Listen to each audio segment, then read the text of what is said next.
नमस्कार दोस्तों, मेरा नाम विनीत तिवारी है और एक बार फिर से आपका मेरे चैनल फिन कार्ड सोल्यूशन में स्वागत है।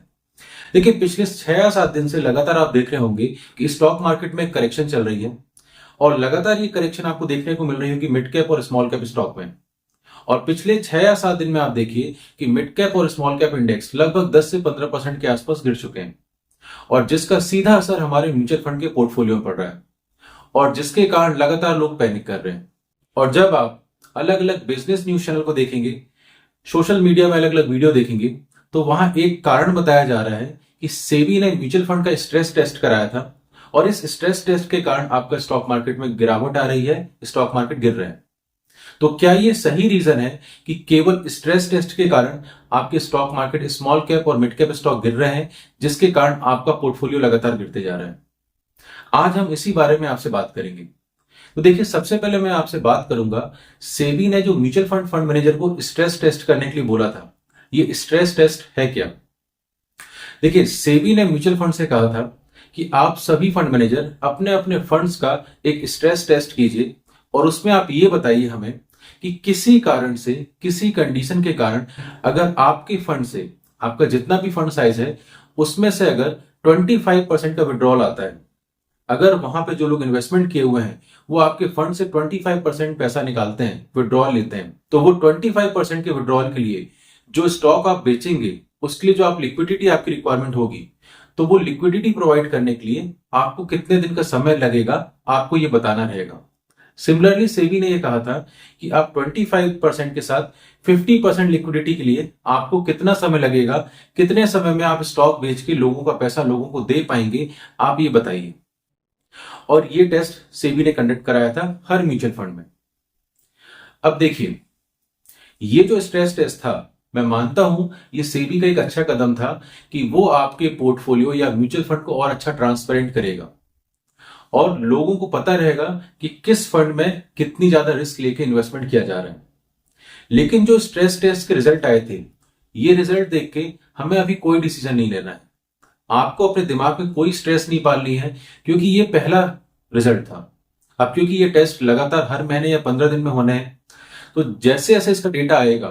तो 6 महीने, 7 महीने या साल भर में एक हमको डेटा मिल पाएगा कि एक्चुअल में इसका कोई बेनिफिट है कि नहीं। तो फिलहाल तो आप सभी ये मान के चलिए कि ये जो सेबी ने स्ट्रेस टेस्ट करा था, इसके कारण आपको पैनिक करने की कोई रिक्वायरमेंट नहीं है। हाँ,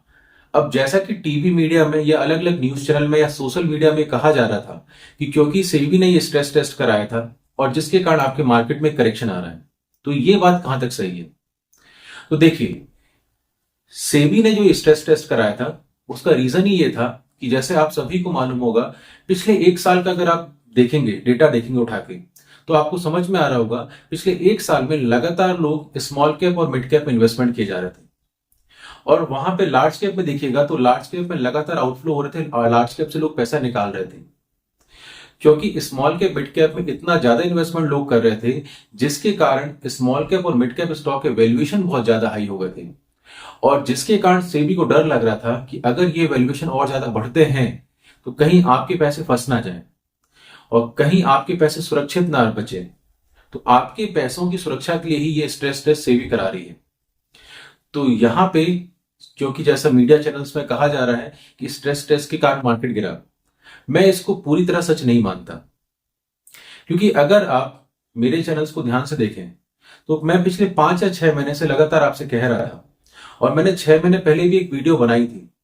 और उसकी लिंक आपको सामने दिख रही होगी, ये लिंक मैं डिस्क्रिप्शन में डाल दूंगा। और मैंने आपसे कहा भी था कि मैं क्यों बार बार आपसे बोलता हूं कि आखिर आपके पोर्टफोलियो में लार्ज कैप जरूरी है। और मैं बार बार आपसे फोकस करके बोलता हूं, मैं बार बार बोलता हूं कि कम से कम 30 से 40%, आप कितने भी एग्रेसिव इन्वेस्टर क्यों ना हो, 30 से 40% का इन्वेस्टमेंट आप किसी लार्ज कैप फंड में क्या करें, या लार्ज कैप नहीं तो फ्लेक्सी कैप टाइप के फंड में क्या करें। क्योंकि फ्लेक्सी कैप में भी देखा जाता है आमतौर में कि लगभग 70% पैसा तो आपका लार्ज कैप में ही इन्वेस्ट किया जाता है।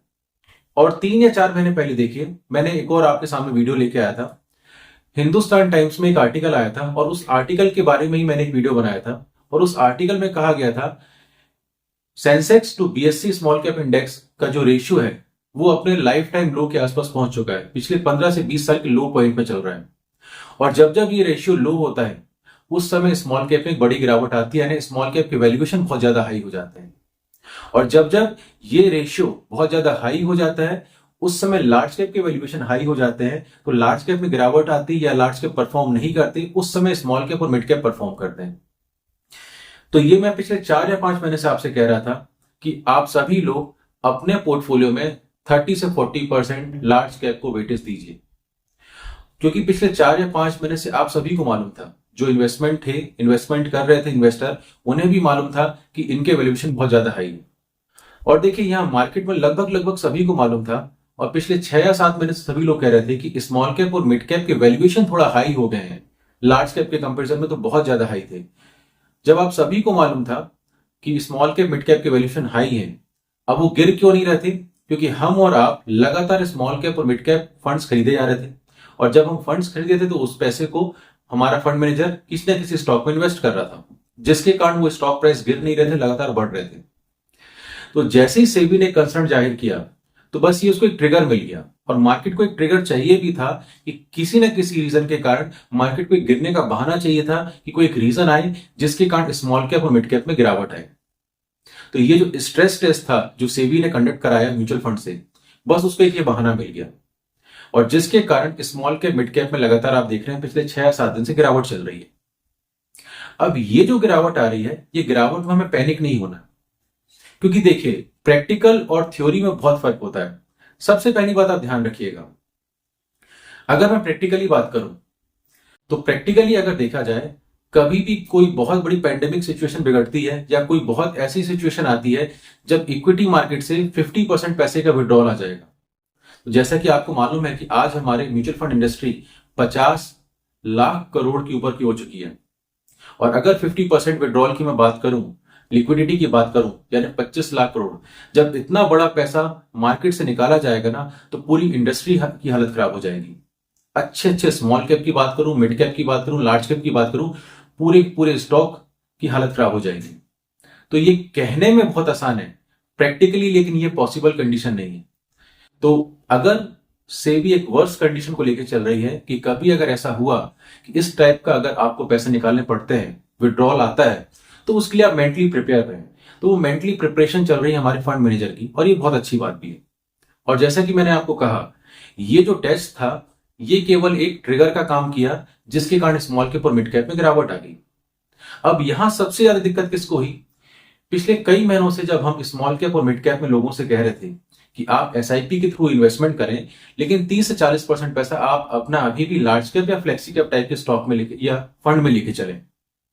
लेकिन उसके बाद भी देखिएगा, काफी सारे ऐसे इन्वेस्टर थे जो पिछले 1.5 या 2 साल से म्यूचुअल फंड में इन्वेस्ट कर रहे थे, उनका 100% एक्सपोजर केवल मिड कैप और स्मॉल कैप में था। वो लार्ज कैप में तो इन्वेस्टमेंट कर ही नहीं रहे थे, उनको लग रहा था कि लार्ज कैप कभी रिटर्न बना के आपको दे ही नहीं सकते। तो ऐसे इन्वेस्टर जिनने अपनी 100% अमाउंट स्मॉल और मिड कैप में डाला था, सबसे ज्यादा दिक्कत या पेन वही हो रहा है। और मैं बार बार कहता हूं, कितने भी एग्रेसिव इन्वेस्टर हो, हम कितनी भी लॉन्ग टर्म की प्लानिंग कर लें, आप यहां एक बात हमेशा याद रखिएगा, आप कितनी भी लॉन्ग टर्म की प्लानिंग कर लें, 5 साल 10 साल 15 साल, कि भाई मैं 15 साल तक पैसा नहीं निकालूंगा, लेकिन जब स्मॉल कैप मिड कैप में करेक्शन आता है, तो कई बार ये करेक्शन 2-3 साल तक का होता है, 1.5 साल 2 साल 3 साल। अभी हो सकता है ये जो स्मॉल कैप मिड कैप में करेक्शन आया थोड़ा बहुत और चले, प्राइस वाइज करेक्शन आ जाए, अब टाइम वाइज धीरे धीरे करेक्शन और लंबा चले, तो हो सकता है कि साल 1.5 साल तक स्मॉल कैप मिड कैप आपको रिटर्न ना दे। लेकिन इसका मतलब ये नहीं कि ये फंड खराब हो चुके हैं। अगर आप इसमें इन्वेस्टेड हैं तो इसमें कंटिन्यू रहे, पैनिक में आके किसी भी टाइप का विड्रॉल आपको नहीं करना। जो आपकी एसआईपी चल रही है उस एसआईपी को आप कंटिन्यू करें, किसी भी टाइप की एसआईपी को आपको बंद करने की कोई जरूरत नहीं है। हाँ, यहां मैं ये जरूर कहना चाहूंगा, ऐसे जो भी इन्वेस्टर थे जो कि 100% अमाउंट मिड कैप और स्मॉल कैप में रख के चल रहे थे, वो कम से कम उस 100% अमाउंट में से 30 से 40% अमाउंट किसी लार्ज कैप या किसी फ्लेक्सी कैप टाइप के फंड में डालें, जिससे उनके पोर्टफोलियो को एक बैलेंस प्रोवाइड हो सके। बाकी अगर आप पहले से इन्वेस्टमेंट कर रहे हैं और 30, 40, 50% या 60% भी आपका amount large mid cap category में इन्वेस्टेड है, तो आपको अपने एसआईपी में चेंज करने की कोई जरूरत नहीं है। आप अपने इन्वेस्टमेंट को कंटिन्यू रखें और आप देखेंगे ये तो छोटी मोटी करेक्शन है, ये करेक्शन आएंगे जाएंगे। कोविड के बाद देख लीजिए ना, कितनी बार करेक्शन नहीं आ गए। कोविड खत्म हुआ था, कोविड में एक बड़ा करेक्शन आया था, कोविड के बाद रशिया यूक्रेन वॉर हो गई, फिर इसराइल वाली लड़ाई हो गई, और अभी रिसेंटली फिर से करेक्शन आ रहा है। तो करेक्शन तो आते जाते रहेंगे मार्केट में, लेकिन आपको पैनिक होने की कोई जरूरत नहीं है। और सेबी जो भी कदम उठा रही है वो आपके पैसे को प्रोटेक्ट करने के लिए उठाए जा रहे हैं, तो इसमें पैनिक करने की जरूरत नहीं। हाँ, क्योंकि ये फर्स्ट टाइम हुआ था, और जब भी कोई नई चीज पहली बार होती है तो थोड़ा बहुत उसका पैनिक रिएक्शन आता है, और जो कि आ रहा है। लेकिन यहां मैं एक बार फिर से ये कहना चाहूंगा, ऐसे जितने इन्वेस्टर थे जो लगातार अपना 100% एक्सपोजर स्मॉल कैप में लेके चल रहे हैं 15 या 20 साल की टाइमिंग को लेके, वो कम से कम 30 से 40% एक्सपोजर लार्ज कैप या फ्लेक्सी कैप फंड में स्विच करें। और देखिए, सीधी सी बात रहती है, हम कितने भी लॉन्ग टर्म की बात कर लें, म्यूचुअल फंड में लिक्विडिटी इतनी आसान होती है, एफडी से भी आसान मैं मानता हूं। भाई एफडी तोड़वाने के लिए आपको लगभग बैंक तक जाना पड़ता है, लेकिन यहां तो मोबाइल में एक क्लिक किया, तीसरे दिन आपके बैंक अकाउंट में पैसा आ जाता है। तो लिक्विडिटी इतनी आसान होती है कि जब आपको पैसे की बहुत ज्यादा रिक्वायरमेंट आती है तो सबसे पहला आपका विड्रॉल आता है म्यूचुअल फंड से, और ये सबसे गलत बात है। तो आप कितना भी लंबी समय की प्लानिंग कर लें, जब आपको पैसे की रिक्वायरमेंट आएगी तो आमतौर में देखा गया है कि लोग सबसे पहले म्यूचुअल फंड के पैसा निकालने पहुंच जाते हैं। तो ऐसे में अगर आपका 100% exposure small cap mid cap stock में है या फंड्स में चल रहा है, तो वहां पे हो सकता है कि अगर उस समय वो स्मॉल कैप या मिड कैप अच्छा परफॉर्म नहीं कर रहे होंगे तो आपको उतनी अच्छी वैल्यू नहीं मिल पाए। ऐसे में इसलिए मैं आपसे बार बार कह रहा हूं कि ये जो 30 से 40% एक्सपोजर आप लार्ज कैप में मिड कैप में लेके चलेंगे, और कभी पैनिक सिचुएशन आती है, आपको बहुत ज्यादा नीड हो रही है पैसे की, तो भाई आप थोड़ा बहुत लार्ज कैप से या फ्लेक्सी कैप से विड्रॉल कर लीजिए, क्योंकि वहां लिक्विडिटी बहुत आसान है। लेकिन ये बात तो मान के चलिए, जो आप कंपाउंडिंग की बात कर रहे हैं ना, अगर आपने मिड कैप और स्मॉल कैप से वो पैसा निकाल लिया, आपने 15 साल का सोच के इन्वेस्टमेंट किया था, लेकिन 5-6 साल आपने इन्वेस्टमेंट किया और आपने स्मॉल कैप मिड कैप से पैसा निकाल लिया, तो वो जो कंपाउंडिंग आपको 15 साल तक मिलनी थी, वो कंपाउंडिंग आप खो बैठेंगे। वो मजा आप म्यूचुअल फंड का नहीं ले पाएंगे कि म्यूचुअल फंड कितने बेहतरीन तरह से आपको कंपाउंडिंग बना के देगा। और अगर पॉसिबल हो तो अगर आप 10,000 के एसआईपी कर रहे हैं, तो मान के चलिए भैया 20% तो मेरा इमरजेंसी फंड है। वो इमरजेंसी फंड आप ऐसा लेके चले, जब भी कितना भी ज्यादा जरूरत हो तो भैया उसी फंड से हमें पैसा निकालना है। ये आप मेंटली प्रिपेयर होकर चले। यहां पे मैं आपसे एक बार फिर से कहना चाहूंगा, जो पिछले 6 महीने पहले मैंने एक वीडियो बनाया था कि आखिर लार्ज कैप फंड जरूरी क्यों है, और Sensex to BSC small cap का जो रेशियो लाइफ टाइम लो में चल रहा था, ये दोनों वीडियो की लिंक मैं अपने डिस्क्रिप्शन में डाल दूंगा। एक बार इन दोनों वीडियो को आप जाके जरूर देखें, आपको समझ में आ जाएगा कि लार्ज कैप की आपके पोर्टफोलियो में रिक्वायरमेंट क्या आती है और क्यों होती है। और साथ में एक वीडियो और मैंने बनाया था, dark side of the small cap fund. ये तीनों वीडियो की लिंक्स मैं अपने डिस्क्रिप्शन में जरूर डाल दूंगा। इस वीडियो को देखने के बाद इन तीनों वीडियो को आप जाके जरूर देखें, तो आपको बहुत कुछ समझ में आ जाएगा कि क्यों मैं आपसे बार बार कहता हूं कि आपके म्यूचुअल फंड में लगभग 30 से 40% का एक्सपोजर लार्ज कैप फंड में होना चाहिए। अब यहां एक बात मैं आपसे और कहना चाहूंगा, पिछले काफी दिनों से जब भी मैं अपने क्लाइंट से मिलता था म्यूचुअल फंड के लिए, उसमें से काफी क्लाइंट हैं जो कि स्टॉक मार्केट में भी इन्वेस्ट करते हैं काफी दिनों से। तो वो मुझसे बार बार कहते थे कि सर आप म्यूचुअल फंड की सलाह देते हैं, म्यूचुअल फंड के बारे में हमें बताते हैं, लेकिन आप कभी भी स्टॉक के बारे में हमसे चर्चा क्यों नहीं करते। तो देखिए, सिंपल सा रीजन था, मैं उनको सिंपल सा आंसर देता था, सर आप स्टॉक मार्केट में इन्वेस्ट करें, मैं मना नहीं करूंगा, लेकिन जब आपको खुद का अच्छा नॉलेज हो, आप स्टॉक मार्केट को टाइम दे पा रहे हो, तभी आप स्टॉक मार्केट में इन्वेस्ट करें। बिना किसी की सलाह से, मेरे कहने से या किसी के भी कहने से, किसी टीवी न्यूज चैनल या किसी यूट्यूबर के कहने से आप कभी भी स्टॉक में इन्वेस्ट नहीं करें, जब तक आपकी खुद की प्रॉपर रिसर्च उस स्टॉक के बारे में ना हो। और अगर आप उतना टाइम दे सकते हैं तो आप स्टॉक में इन्वेस्ट करें, क्योंकि स्टॉक में इन्वेस्ट करने के लिए थोड़ी पढ़ाई तो आपको करनी पड़ेगी। लेकिन लगातार उनके कहने पे अब मैं कोशिश किया करूंगा कि अब हर 10 से 15 दिन में अगर कोई अच्छा स्टॉक मुझे दिखा करेगा कि जहां वाकई में अच्छे वैल्यूएशन दिख रहे हैं,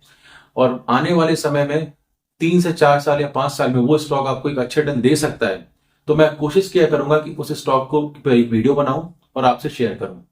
और अगर आपको मेरे बताए हुए स्टॉक पसंद आते हैं, तो यहां पे मैं प्लीज आपसे कहूंगा कि अपने फाइनेंशियल एडवाइजर से या खुद की स्टडी करने के बाद ही किसी स्टॉक में आप इन्वेस्ट करें। क्योंकि यहां पहले से मैं एक डिस्क्लेमर देना चाहूंगा कि मैं 2013-14 से लगातार स्टॉक मार्केट में इन्वेस्ट कर रहा हूं, एज ए इन्वेस्टर हूं मैं स्टॉक मार्केट में, लेकिन मैं सेबी रजिस्टर्ड कोई एडवाइजर नहीं हूं, ना ही मैं टेक्निकल एनालिस्ट हूं।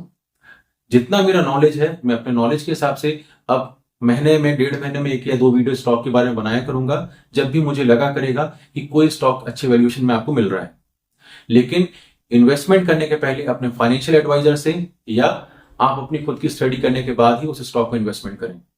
और अगर आप स्टॉक मार्केट में इन्वेस्टमेंट करना चाहते हैं तो सामने आपको जैसा कि दिख रहा होगा, अप स्टॉक आपके सामने एक बहुत बड़ी ऑफर लेके आया है। अगर आप अप स्टॉक में अपना डीमेट अकाउंट ओपन करेंगे, और उसकी लिंक मैं अपने डिस्क्रिप्शन में डाल दूंगा, और अगर इस लिंक से आप डीमेट अकाउंट ओपन करते हैं तो यहां पे आपको दो बेनिफिट मिलने वाले हैं। पहला बेनिफिट क्या है, फ्री डीमेट अकाउंट आपका ओपन होगा। और दूसरा बेनिफिट, ज्यादातर केस में देखा जाता है कि आपका डीमेट अकाउंट तो फ्री में ओपन हो जाता है, लेकिन बाद में हर साल आपको कुछ ना कुछ वहां पे मेंटेनेंस चार्ज देना पड़ता है। तो अगर आप इस लिंक से जाके अपना डीमेट अकाउंट ओपन करेंगे तो इस लिंक से जाके डीमेट अकाउंट ओपन करने में आपको life time free maintenance charge होगा। आपको किसी भी टाइप का मेंटेनेंस चार्ज नहीं देना होगा। तो आप में से कोई भी अगर स्टॉक मार्केट में लॉन्ग टर्म के लिए इन्वेस्टमेंट करना चाहता है तो इस लिंक में जाके अपने इन्वेस्टमेंट को स्टार्ट कर सकते हैं। अप स्टॉक की टीम आपकी पूरी मदद करेगी अकाउंट ओपनिंग कराने में, और लाइफ टाइम आपका फ्री मेंटेनेंस चार्ज रहेगा, और ओपनिंग की भी इसमें कोई फीस आपकी लगेगी नहीं। तो आज की वीडियो में इतना ही। और अगर आपको मेरी वीडियो पसंद आती हो तो चैनल को लाइक, सब्सक्राइब और शेयर करना ना भूलें। और अगर आपको इस वीडियो में किसी भी टाइप का डाउट हो तो कमेंट सेक्शन में कमेंट करके हमसे क्वेश्चन कर सकते हैं, या तो नीचे दिए व्हाट्सएप नंबर में हमें व्हाट्सएप कर सकते हैं। हमारी पूरी कोशिश रहेगी कि आपके हर व्हाट्सएप का, आपके हर मेल का और आपके हर कमेंट का रिस्पॉन्स कर सकें। तो एक बार फिर से मैं आपसे रिक्वेस्ट करूंगा कि अगर आपको मेरी वीडियो पसंद आ रही हो तो मेरे चैनल को लाइक, सब्सक्राइब और शेयर करना ना भूलें। तो मिलते हैं नेक्स्ट वीडियो में, तब तक के लिए जय हिंद, जय भारत।